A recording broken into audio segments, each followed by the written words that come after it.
인구 감소 지역 인구 증감 분석을 농림축산식품부 장관님부터 농식품부, 기후부, 행안부 순서로 보고해 주시기 바랍니다.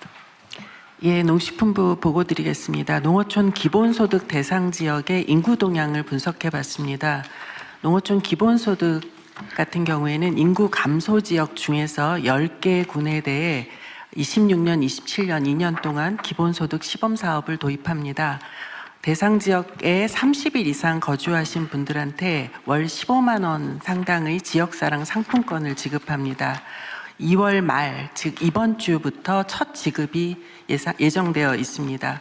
먼저 22년부터 24년까지 경기도의 청산면에서, 연천군 청산면에서 기본소득 사업을 한 바 있습니다. 그래서 청산면의 경험을 인구 중심으로 간략히 분석을 해봤습니다. 사업을 했던 첫 해에 인구가 8.3% 정도 급증하였습니다. 그런데 이후에는 완만하게 감소세가 이어졌습니다. 이 감소의 이유는 실거주 확인을 강화했고 사망 등에 기인한 것으로 분석이 됩니다. 그래서 21년 대비해서 24년에는 결과적으로는 연천군 전체는 동기간에 마이너스 4.3% 인구가 감소한 대비해서 청산면의 경우는 4.3% 인구가 증가했습니다. 청산면의 인구는 경기 북부 도시 지역이나 연천군 내에서 유입된 것으로 판단이 됩니다. 이 효과는 인구를 넘어서 주민들한테 조사를 해봤더니 삶의 만족도가 상당히 증가한 것으로 분석이 되었고, 제가 청산면에 방문을 한번 하여 보았는데 장사하시는 분들이 그 이야기를 하더라고요. 문 닫을 뻔했는데 유지할 수 있게 됐다라는 이야기도 해주셨고, 실제로 사업체 수가 8% 정도 늘었습니다. 그리고 주민들이 삶의 여유가 생기다 보니까 지역에서 하는 일에, 특히 봉사활동 등에 적극적으로 참여를 한다라는 이야기도 많이 있었습니다. 근본의 10개 군 대상으로 해서 1월 20일까지 주민등록 인구 현황을 분석을 하여 보았습니다. 일단 시범사업 지역을 선정하기 전 3개월 동안 인구 증가율은 10개 군 합쳐서 마이너스 0.2%였습니다. 그런데 선정한 이후 3개월 동안을 보니까 4.1% 인구가 증가했습니다. 대상 지역으로 전입한 분 중에 43%는 수도권하고 인근 대도시에서 유입된 것으로 보입니다. 그리고 10개 군 중에 저는 상당히 이게 의미가 있다고 보는데 39세 이하 청년층 인구가 4,163명이 증가했습니다. 청년층 증가율이 5.6%인데 이것은 전체 연령 증가율 4.1%보다 훨씬 높습니다. 전체 증가한 인구 중에서 청년층의 비중이 32%였습니다. 인구 유입은 읍보다 또 면이 더 많았던 것도 상당히 의미가 있다고 봅니다. 다만 청년층의 경우는 면보다는 읍으로 더 많이 유입되었습니다. 세대수 기준으로도 살펴봤습니다. 세대수 기준으로 보니까 역시 시범사업 지역 선정 시점 기준 3개월 세대 증가율은 마이너스 0.04%였는데 선정 이후에 2.5% 세대 증가가 있었습니다. 그 이야기는 인구 증가가 세대에 편입되는 방식으로 많이 이루어졌다는 것을 뜻합니다. 다음 페이지입니다. 10개 군의 전출입 현황을 분석을 해봤습니다. 선정 이후에 순유입은 전체로 14,061명입니다. 이 중에 전입이 22,261명입니다. 그런데 전출지, 즉 전입자들이 어디에서 왔나를 살펴본 그래프를 하나 그려봤습니다. 이게 상당히 저는 의미가 많다고 봤습니다. 수도권하고 인근 대도시에서 43%가 유입이 되었습니다. 그리고 대상 지역의 인접 지역에서 유입된 것이 25%, 그리고 여타 지역이 32% 비율로 유입이 되었습니다. 즉, 수도권에서 인구 유입이 된 것이 전체 10개 군 같은 경우에 평균적으로 보면 4명 중 1명꼴입니다. 그런데 연천군은 수도권에 자리하고 있어서 워낙 수도권 유입 비율이 많기 때문에 연천군을 제외하고 9개 군 중심으로 보면 5명 중 1명꼴은 수도권에서 유입됐다, 이렇게 볼 수가 있습니다. 그래서 기본소득 사업이라는 것이 대상 지역에 그냥 돈을 나눠준다 이런 시각을 가진 분도 계시지만 이거는 전체적으로 보면 인구 분산 효과도 가질 수 있다라는 가능성을 보입니다. 특히 인근 대도시 등에서 이주를 많이 한 지역이 분포가 조금씩 다른데 신안 같은 경우에는 인접 지역에서 이주를 한 경우가 많고 순창, 옥천, 곡성, 장수 같은 경우에는 주로 인근의 대도시에서 많이 이주를 합니다. 그 밖의 지역 청양, 정선, 영양, 남해 같은 경우는 그 외 지역에서 유입이 많이 되고 있습니다. 저희들이 분석하면서 그 인근 대도시라고 하는 것은 시군청 기준으로 해서 1시간 이내에 인구 50만 이상 도시를 기준으로 분석을 하였습니다. 전입된 사유도 흥미가 있습니다. 최근에 10년간 전국에서 전입 사유를 조사를 해보면 주택이 차지하는 비중이 가장 높습니다. 38% 됩니다. 그런데 시범지역 10개군 같은 경우에는 왜 이주했느냐라는 질문에 대해서 37%가 가족 그리고 직업의 순서로 선택을 하였습니다. 이야기는 가족이라는 것은 이제 세대 편입을 어느 정도 나타낸다고 볼 수 있고 직업 같은 경우에는 조심스럽지만 청년층 비중이 높고 직업을 선택한 걸로 봐서 창업이나 취업 등이 이루어질 가능성이 상당히 있다고 봅니다. 다만 지금 주민등록 통계상에는 이걸 명확히 규명할 수가 없기 때문에 저희가 이후에는 구체적인 설문조사를 진행하겠습니다. 인구 분석 이외에 저희들이 지금까지 나타난 좀 변화를 몇 가지 봤는데 저는 이게 지역 활성화에 상당히 기여할 수 있는 대목이 많이 관찰됐다고 봅니다. 남해군 같은 경우에는 주민들이 빈 점포에서 시금치 등을 비롯해서 반찬 가게를 조성을 새로 한다거나 순창군에서는 옷가게나 분식점이 새로 개업을 했습니다. 그리고 신안군에는 전자제품 판매점이 문을 열었습니다. 청양군에는 아이스크림집이 문을 열었습니다.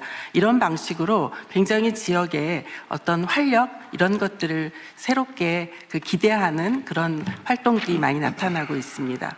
이후 계획입니다. 저희들은 이 10개 기본소득 대상 지역 중심으로 해서 청년들이 창업할 수 있도록 좀 이 부분에 대해서 홍보를 많이 하려고 하고 지역에서 활동하는 사회연대 경제 조직이 이동장터나 천원택시 등과 같은 이 지역에 맞는 사업들을 좀 할 수 있도록 집중적으로 지원하려고 합니다. 그리고 우수한 모델의 경우에는 적극적으로 발굴하고 그것을 다른 지역에도 확장될 수 있도록 홍보하려고 합니다.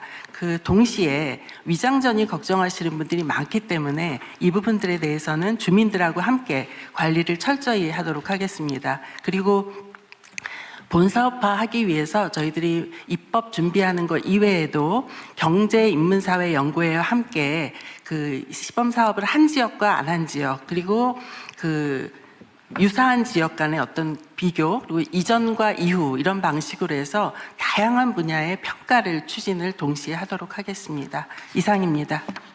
제일 재밌네요. 일단은 몇 가지만 질문 한번 해보고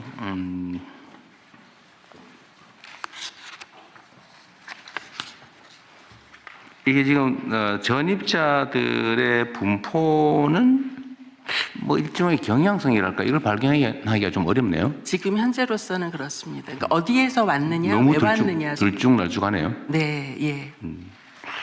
뭔가 이유가 있을 텐데. 예.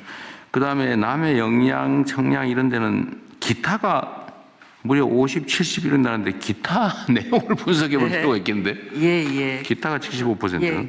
이게 뭘까 대체? 예. 그 부분을 조금 더 구체적으로 저희들 네. 분석을 이후에 하겠습니다. 질문 방식에 문제가 있을 수도 있죠.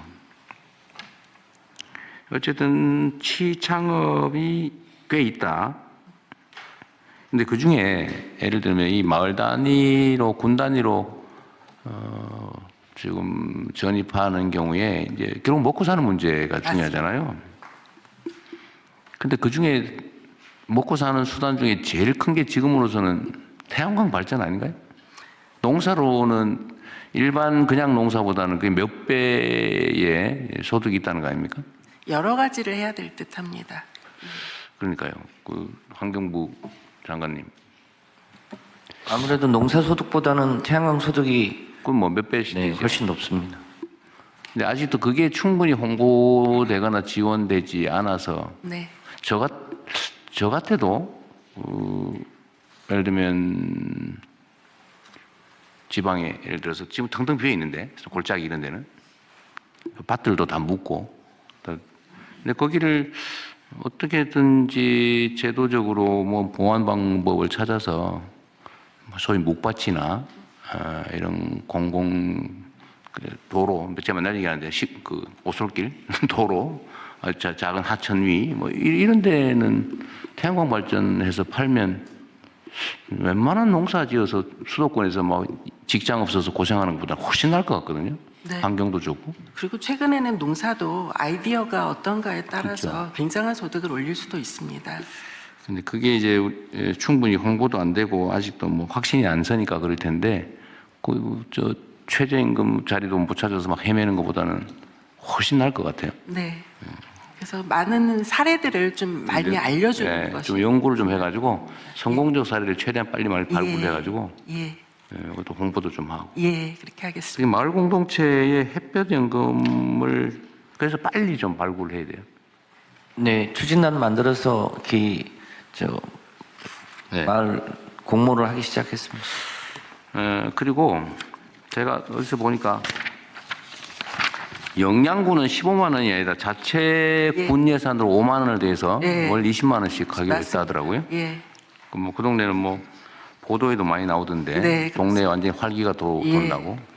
그 영양이 경북에서도 아주 오지 중에 오지인데 네, 그것도 보면 상당히 효과가 있어 보이기도 해요. 그렇습니다.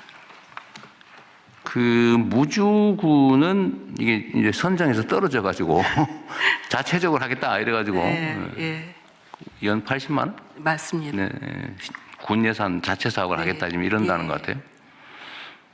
그 이렇게 열성적인 데는 뭔 수를 좀 내 가지고 네, 지원 대상을 좀 추가하는 걸 검토를 해보시죠. 네, 그렇게 하겠습니다. 뭐 우리가 추경을 언제 하게 될지 모르겠는데 뭐 그럴 경우에는 이렇게 열성 있는 군 단위에는 네, 억울할 것 같아요. 예, 떨어져가지고. 그리고 지방 단위로 우리 지원을 지금 똑같이 하고 있는데 예, 우리가 뭐 정한 원칙이 있잖아요. 수도권에서 또 대도시에서 멀수록 지원을 늘린다. 네, 그것도 좀 보완을 할 필요가 있을 것 같습니다. 알겠습니다. 예, 멀리 있는 데는 중앙정부 지원도 늘리고 수혜 액수도 늘리고 좀 그것도 한번 길게 봐서 하면 좋겠고요.